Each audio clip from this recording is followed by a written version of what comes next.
જેતલપુરમાં વિદુરજીબાઈ કરીને એક ભાવિક ભક્ત હતા. જેતલપુરમાં તળાવ પાસે બાદશાહી મહેલ આવેલો છે. એક વખત તે બાદશાહી મહેલ પર ભગવાન સ્વામિનારાયણ આવેલા. તેમને જમાડવા સારું ઘણા લોકો સારા સારા મિષ્ટાન મેવાના થાળ ભરી લાવતા.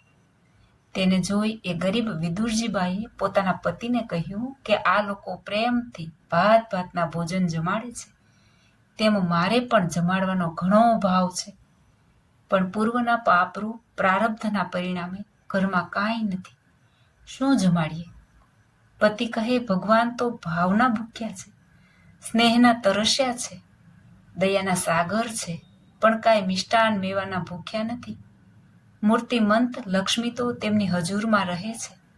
મોટા મોટા ઇન્દ્રાદિક દેવતાઓ તથા તેમના પૂજ્ય મોટા મોટા બ્રહ્માંડેશ્વરો પણ તેમના દર્શનની અતિ ત્વરાયુક્ત રાહ જોઈ રહ્યા છે. માટે ભગવાન તો ભાવિક ભક્તોના ભાવના ભૂખ્યા છે. તારે ભગવાનને જમાડવાનો સાચો ભાવ હોય તો ઘરમાં મઠ છે તેનો રોટલો કર અને હું વગડામાંથી ડોડીની ભાજી લઈ આવું. આપણે રોટલો ને ભાજી લઈને જઈશું તો આપણો સાચો ભાવ દેખી સૌથી પહેલા આપણો થાળ સ્વીકારી લેશે. બાઈ કહે, મને તો ભગવાનને જમાડવાનો ઘણો ભાવ છે. પછી એ ડોડીની ભાજી લેવા ગયું. બાઈ મઠનો રોટલો કરવા બેઠી. જેતલપુરના વિદુરજીબાઈએ અતિ પ્રેમ ભાવથી મઠનું ઢેબરું કર્યું અને ડોડીની ભાજી થોડી બાફી મીઠું નાખી તૈયાર કરી. કારણ આ ભક્તના ઘરમાં હનુમાન હળિયું કાઢતા હતા, હાંડલી કુસ્તી કરતા હતા અને ઘરમાં ચારેય કોર વામનજીનો વાસડો ફરતો હતો. તો ત્યાં ભાજી વઘારવાનું કે રોટલાને અન્ન પવિત્ર કરવાનું ઘી તો ક્યાંથી હોય? આ બાઈએ તો એક થાળીમાં મઠનો રોટલો અને ડોડીની ભાજી મૂકી લુગડાનો કકડો ઢાંકી પતિને કહ્યું, જાઓ મહારાજને જમાડવા. ત્યારે એ ભક્ત થાળ લઈને સરોવર પરના બાદશાહી મહેલ પર ગયા. ભગવાન સ્વામિનારાયણ પોતે સાધુ, પાર્ષદો અને હરિભક્તોને સભામાં જ્ઞાનોપદેશ કરે છે.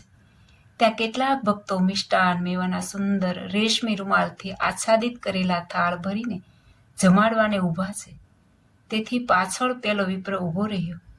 થોડી વારે ભગવાન સ્વામિનારાયણ વાતો કરવી બંધ કરી થાળ લાવનાર સામે જોયું તો સૌથી પાછળ ચિત્રેહાલ ઊભેલા વિપ્ર સામું જોઈને બ્રહ્માનંદ સ્વામીને કહે, સ્વામી, આ ગામમાં અમને ગળિયાની બહુ અરુચિ થઈ ગઈ છે, પણ લોકો એ જ લાવ્યા કરે છે. એમ કહી હાથના ઈશારાથી પેલા વિપ્રને બોલાવ્યો. ભૂદેવ, શું લાવ્યા છો? બીતા બીતા મહારાજ, આપના માટે થાળ લાવ્યો છું એમ કહ્યું. મહારાજ કહે, લાવો તમારો થાળ જમીએ. એટલે ધ્રુજતે હાથે થાળ મૂક્યો. મહારાજે વસ્ત્ર દૂર કરી મઠનો રોટલો અને ભાજી દેખી. એકદમ હર્ષ ઘેલા બની, ઓ બ્રહ્માનંદ સ્વામી, જુઓ ભગવાને અમારો ભાવ પૂરો કર્યો. અમને જોઈતું હતું એ જ મળ્યું.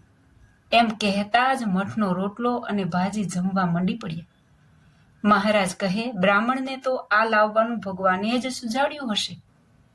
અમે આ બ્રાહ્મણના થાળથી બહુ રાજી થયા. ભગવાન આ બ્રાહ્મણનું ભલું કરો. એમ આ બ્રાહ્મણના વખાણ કરતા કરતા રોટલો અને ભાજી અડધો અડધ જમી ગયા. બ્રહ્માનંદ સ્વામીએ જાણ્યું જે મઠનો રોટલો અત્યારે આ બ્રાહ્મણનો ભાવ પૂરો કરવા જમે છે, પણ પછી જરૂર પેટમાં દુખશે. પછી યુક્તિથી બોલ્યા, મહારાજ, ખાય તેને ખબર પડે. મહારાજ કહે, આમાંથી કોઈને પ્રસાદી આપવાની નથી.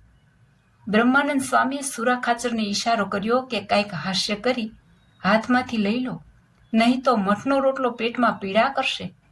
સુરા ખાચરે ઘણી રમૂજ ભરી હાંસી મશ્કરી કરી રોટલો હાથમાંથી લઈ લીધો. મહારાજ કહે, અમારા હાથમાંથી લઈ લીધો, પણ આ પ્રસાદી તમારા હાથમાં રહેવાની નથી. એમ કહે છે ત્યાં તો આકાશમાંથી સંભળી ઝડપ મારી હાથમાંથી લઈ ગઈ. મહારાજ કહે, લ્યો તમેય રહ્યા. આ બ્રાહ્મણ અમને જમાડવા ભાવથી લાવ્યો, પણ તમે જમવા દીધો નહીં. તમારે પણ જમવા રહ્યો નહીં. સુરા ખાચર આદિકે મહારાજને આગ્રહથી પૂછ્યું કે એ પક્ષી કોણ હશે? મહારાજ કહે, એ ત્રિલોકીનો રાજા ઇન્દ્ર અમારી પ્રસાદી લેવા આવ્યો હતો. ભગવાન શ્રીહરિ ભાવિક ભક્તોનો ભાવ પૂરો કરી તેના ઉપર બહુ રાજી થયા.